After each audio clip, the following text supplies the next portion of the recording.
parle. Chaque jour, Charles et Carole vous présentent la leçon de l'école du sabbat.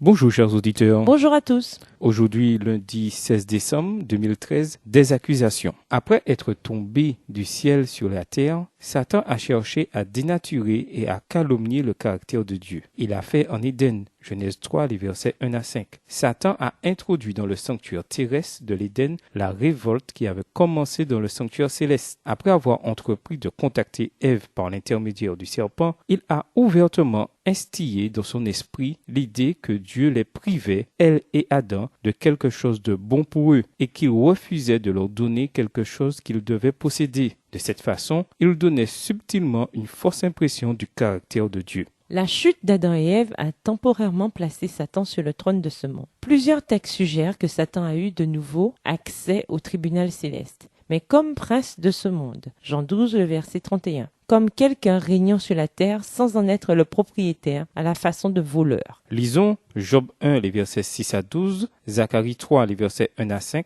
Comment le grand conflit cosmique est-il révélé dans ces textes? Job 1, les versets 6 à 12. Or, les fils de Dieu vinrent un jour se présenter devant l'Éternel, et Satan vint aussi au milieu d'eux. L'Éternel dit à Satan, « D'où viens-tu » Et Satan répondit à l'Éternel, « De parcourir la terre et de m'y promener. » L'Éternel dit à Satan, « As-tu remarqué mon serviteur Job? Il n'y a personne comme lui sur la terre. C'est un homme intègre et droit, craignant Dieu et se détournant du mal. » Et Satan répondit à l'Éternel, « Est-ce d'une manière désintéressée que Job craint Dieu? Ne l'as-tu pas protégé, lui, sa maison et tout ce qui est à lui? Tu as béni l'œuvre de ses mains et ses troupeaux couvrent le pays. Mais étends ta main, touche à tout ce qui lui appartient et je suis sûr qu'il te maudit en face. » L'Éternel dit à Satan, « Voici, tout ce qui lui appartient, je te le livre. Seulement, ne porte pas la main sur lui. » Et Satan se retira de devant la face de l'Éternel. Zacharie 3, les versets 1 à 5. Il me fit voir Josué, le souverain sacrificateur, debout devant l'ange de l'Éternel, et Satan qui se tenait à sa droite pour l'accuser. L'Éternel dit à Satan, « Que l'Éternel te réprime, Satan, que l'Éternel te réprime, lui qui a choisi Jérusalem. N'est-ce pas là un tison arraché du feu ?»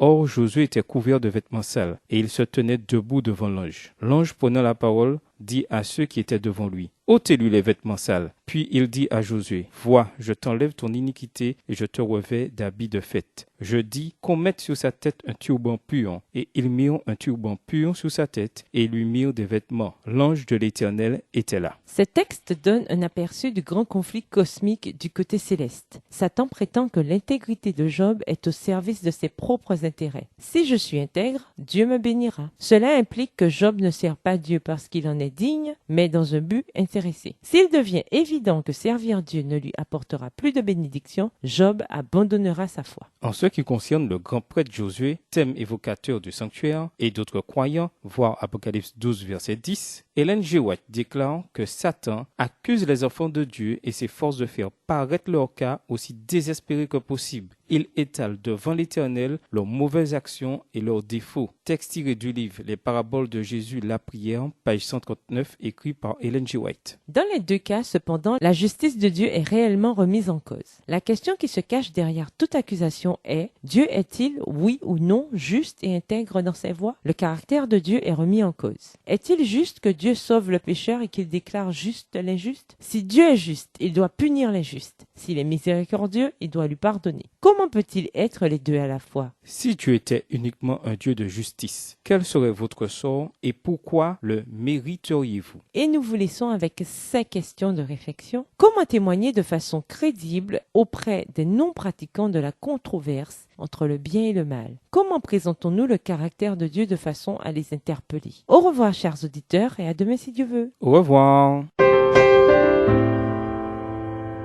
Dieu nous parle. C'était Dieu nous parle, présenté par Charles et Carole.